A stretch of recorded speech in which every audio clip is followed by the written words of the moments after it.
Before we begin, due to the nature of this topic, I want to make a quick disclaimer that we will be discussing vampire folklore, myths, and historical accounts that include death and blood. Viewer and listener discretion is advised.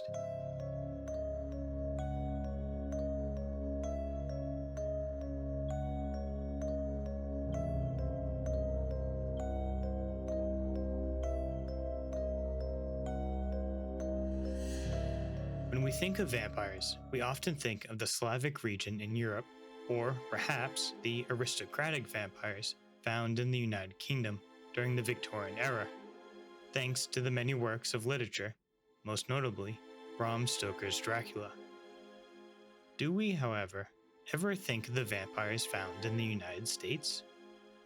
This is the case of Mercy Lena Brown in Exeter, Rhode Island in 1892.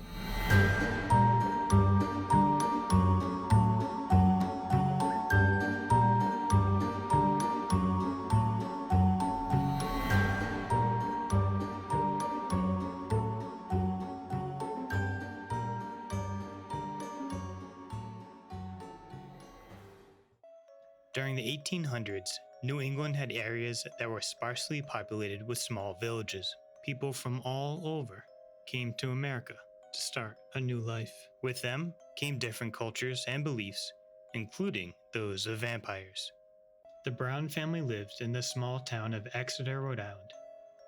George T. Brown lived with his wife, Mary Eliza Brown, and their 3 children, Edwin A. Brown, Mary Olive Brown, and Mercy Lena Brown. In the year of 1883, tragedy struck the Brown family. Mary Eliza Brown had tuberculosis, or consumption, as it was known at the time. Consumption was not anything new. In fact, consumption has plagued humankind since ancient Egypt and earlier. In the 19th century, a new wave spread throughout New England and was the leading cause of death, taking the lives of many. Consumption made up nearly 25% of all deaths in New England. The disease mainly attacks the lungs and can lead to a long period of slowly crippling effects or a quick death. A person with consumption grew deathly pale and weaker, looking to someone like the infected was being consumed, which is where the nickname came from. Consumption. The symptoms of the disease can lay dormant until the last few months. With no cure in sight, the Brown family took care of Mary Eliza Brown until her death in December of that same year. Heartbroken, the grieving family laid her to rest at what is now called Chestnut Hill Cemetery. Little did the family know that Mary Olive, the eldest daughter, had also contracted consumption. Consumption is a very contagious airborne disease, but this knowledge was still unknown during this time period. Caring for her mother, it is most likely the daughter caught the disease from her, starting the timer to her death.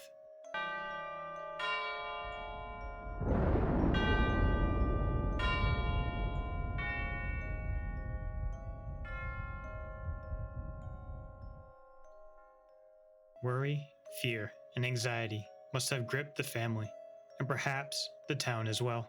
Once again, with nothing that they could do, the family cared for Mary Olive until her death at the age of 20, 7 months after her mother's death. She was laid to rest next to her mother's grave. The Brown family, devastated by the loss of 2 family members, continued to live on, unaware that consumption wasn't done yet.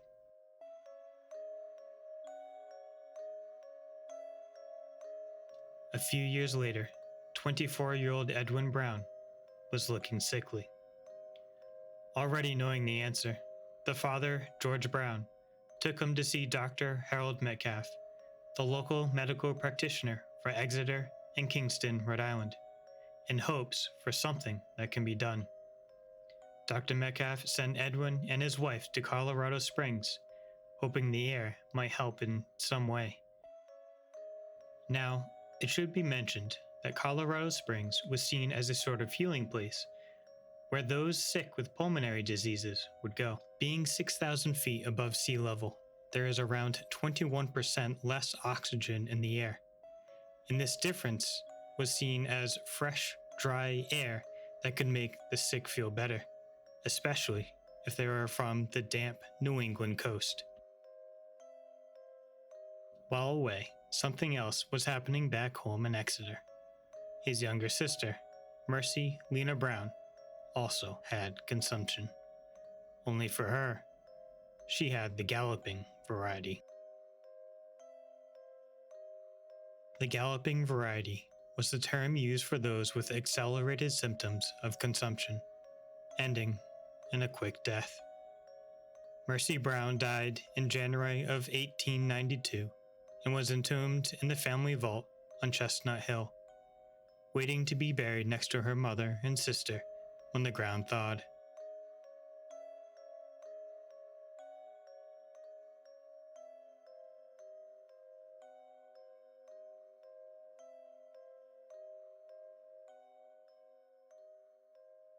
It was at this time that the town was getting really nervous. Who knew if an epidemic would break out? This is not to say that the townspeople were unloving. They cared deeply for the family, and it showed. But superstitions and fear were creeping in. Some believed that Edwin was being preyed upon by a vampire. Back in Colorado Springs, Edwin Brown was not getting better. He was getting much worse. On February 26, 1892, Edwin and his wife returned home after 2 years. Father and son sat down and talked about a last resort cure. Some of the villagers had suggested a vampire hunt, which would require exhuming the rest of the family that had died. Reading from Food for the Dead on the Trail of New England Vampires, author Michael E. Bell, on page 36, tries to imagine the conversation. Quote, "When Brown heard about the procedure, he found the idea repulsive and didn't think there was anything to it. His hometown newspaper reported that, quote, the husband and father of the deceased ones has, from the first, disclaimed any faith at all in the vampire theory, end quote. But Brown agreed to talk it over with Eddie. After all, it was Eddie's life that was at stake. Father and son probably addressed several questions. Are there any other options? What if the old theory really works, but we don't try it? Can we turn our backs on our friends and neighbors? What do we have to lose? Reluctantly, they agreed to let their friends undertake the procedure. Brown made it plain that neither he nor Eddie would be present, end quote. With the matter decided, a vampire hunt began. Most vampire hunts done at this time were done discreetly, but this one was done openly. Dr. Harold Metcalf was called for input, and a local newspaper correspondent wanted to join in.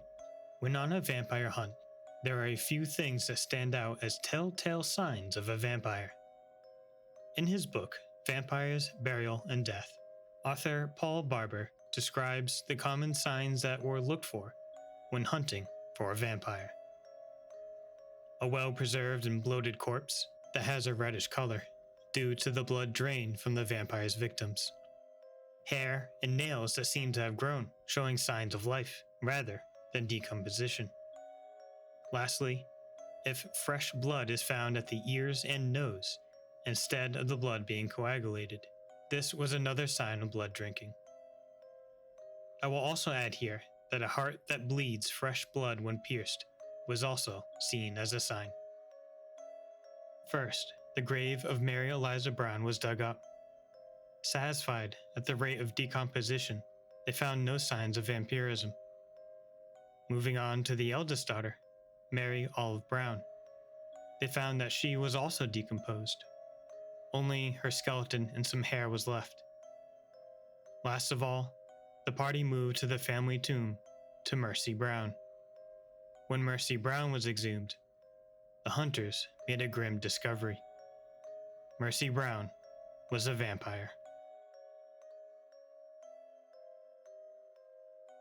Mercy Brown's body was still well preserved. Not only that, but her nails had even grown. She had been feeding on the life of her brother in order to continue her own. Hurriedly, the hunters cut out her heart and liver, which released fresh blood. Dr. Harold Metcalf tried to persuade them that the body was preserved due to the cold weather, but it fell on deaf ears. A vampire needed to be destroyed. Building a fire, both the heart and liver were burned to ashes. With the vampire properly destroyed, a tonic was made by mixing the ashes with water and given to Edwin Brown in hopes of curing him. Sadly, despite drinking the concoction, Edwin died 2 months later on May 2nd, 1892.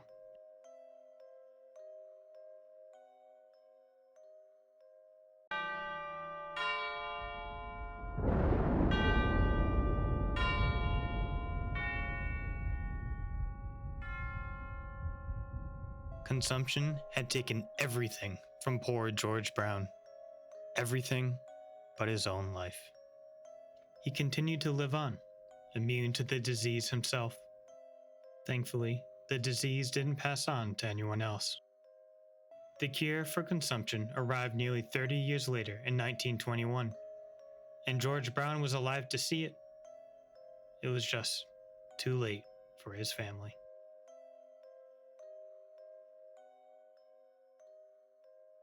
Like many folklore cases of vampirism, the case of Mercy Lena Brown is another example of vampirism being used to explain unnatural events, or events where there is no hope for a cure.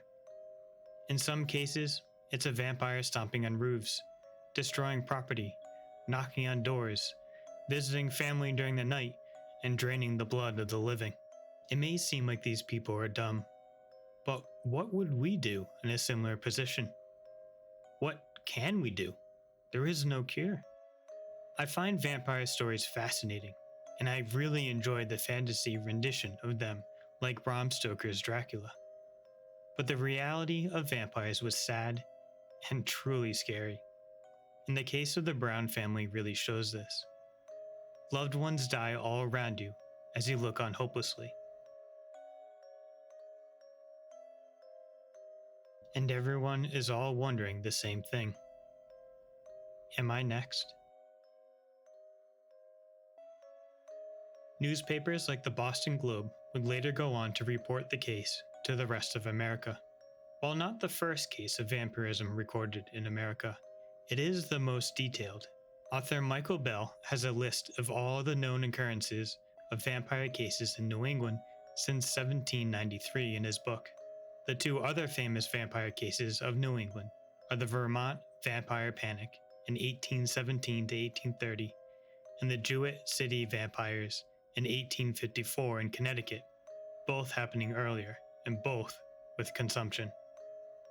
I highly recommend the books Food for the Dead, On the Trail of New England Vampires by Michael Bell for more on New England vampires, and Vampires, Burial, and Death by Paul Barber for comparing folklore to reality.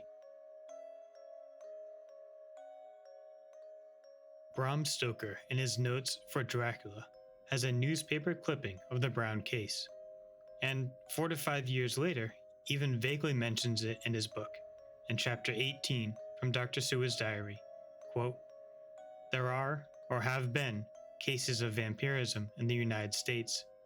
One of the most famous cases is that of a young woman who was exhumed, her heart burned, and the ashes given to a sick relative to drink in order to cure them." End quote.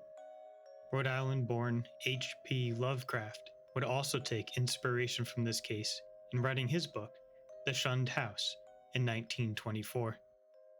Today, you can visit the graves of the family in Chestnut Hill Cemetery in Exeter, Rhode Island.